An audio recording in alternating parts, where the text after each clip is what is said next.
नमस्कार, जय श्री कृष्णा। आसोलव ज्ञान यूट्यूब चैनल में आप सभी का स्वागत है। तो फ्रेंड्स, हम जानेंगे गरुड़ पुराण के अनुसार मरने के कितने दिन बाद होता है दूसरा जन्म। जान ले, व्यक्ति की मृत्यु के बाद कितने दिनों के बाद दूसरा जन्म होता है। गरुड़ पुराण में महापुराण का दर्जा मिला है गरुड़ पुराण को। तो गरुड़ पुराण में जीवन, मृत्यु और उसके बाद आत्मा के सफर, पुनर्जन्म के बारे में बताया गया है। व्यक्ति के मरने के बाद उसका दाह संस्कार किया जाता है, फिर 13 दिन बाद 13वीं की जाती है। साथ ही मृतक की आत्मा की शांति के लिए पिंडदान, तर्पण और कर्म कांड किए जाते हैं। गरुड़ पुराण में इन सभी कर्म कांडों का महत्व और उनके कारण बताए हैं। यही वजह है कि 16 संस्कारों में मृत्यु को अंतिम संस्कार माना गया है।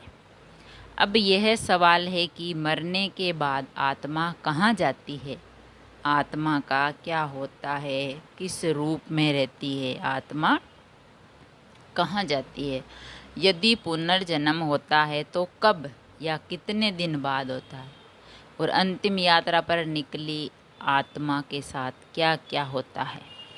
अंतिम यात्रा पर निकली आत्मा के साथ क्या क्या होता है, क्या नहीं होता है। मरने के बाद कहाँ जाती है आत्मा। गरुड़ पुराण के अनुसार मरने के बाद आत्मा लंबा सफ़र तय करती है। आत्मा को यमलोक ले जाया जाता है, जहाँ यमराज के सामने उसके अच्छे बुरे कर्मों का हिसाब होता है। जब व्यक्ति मर जाता है, उसका दाह संस्कार हो जाता है, उसके बाद जो उसकी आत्मा है वो यमलोक में ले जाई जाती है। यमलोक में ले जाके यमराज के सामने उसके अच्छे और बुरे कर्मों का हिसाब होता है कि कितने अच्छे कर्म किए और कितने बुरे। फिर इसके आधार पर उसके आगे के भविष्य का निर्धारण होता है। अगर अच्छे कर्म किए हैं तो उस अनुसार जीवन मिलता है, और अगर बुरे किए तो उसके अनुसार उसे पुनर्जन्म मिलेगा। तो भविष्य का निर्धारण होता है। यदि व्यक्ति ने बुरे कर्म किए हो तो यमदूत उसकी आत्मा को सजा देते हैं। वही अच्छे कर्म करने वालों की आत्मा का ये सफ़र अच्छा रहता है, आरामदायक रहता है। जो व्यक्ति बुरे कर्म करता है फिर उसकी आत्मा को दंड मिलता है, सजा मिलती है, और अच्छे कर्म करता है तो उसकी आत्मा को कोई दंड नहीं मिलता, आरामदायक रहते हैं। गरुड़ पुराण के अनुसार यमराज तक पहुंचने के लिए आत्मा को करीब 86,000 योजन की दूरी तय करनी पड़ती है। यमराज तक पहुंचने के लिए मृत्यु के बाद करीब 86,000 योजन की दूरी तय करनी पड़ती है। ऐसे तय होता है पुनर्जन्म। पुनर्जन्म कैसे तय होता है व्यक्ति का। गरुड़ पुराण के अनुसार व्यक्ति के कर्म के आधार पर ही उसके पुनर्जन्म का निर्धारण होता है, अच्छे कर्म किए या बुरे कर्म।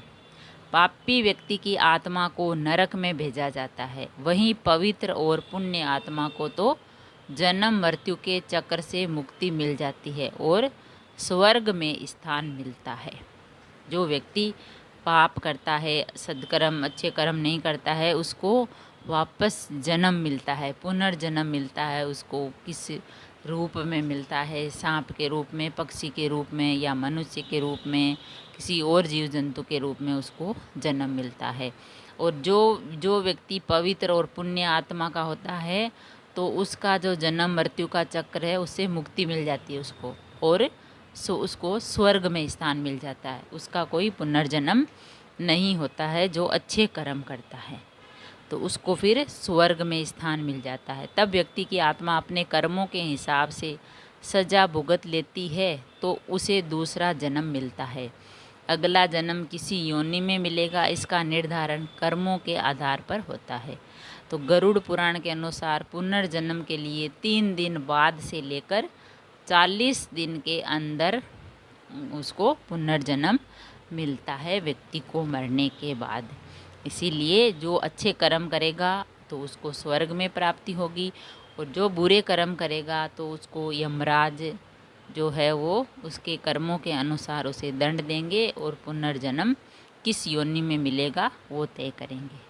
तो फ्रेंड्स, हमने जाना गरुड़ पुराण के अनुसार जो है व्यक्ति को कैसा जन्म मिलता है, मनुष्य जो मरने के कितने दिन बाद पुनर्जन्म मिलता है और क्या होता है। अच्छे कर्म करने वालों को अच्छे स्वर्गलोक की प्राप्ति होती है और बुरे कर्म करने वालों को नरक लोक की।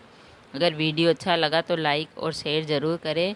ऐसी ही अच्छी अच्छी बातें, ज्ञान की बातें जानने के लिए, सुनने के लिए चैनल को सब्सक्राइब करें। थैंक यू, धन्यवाद।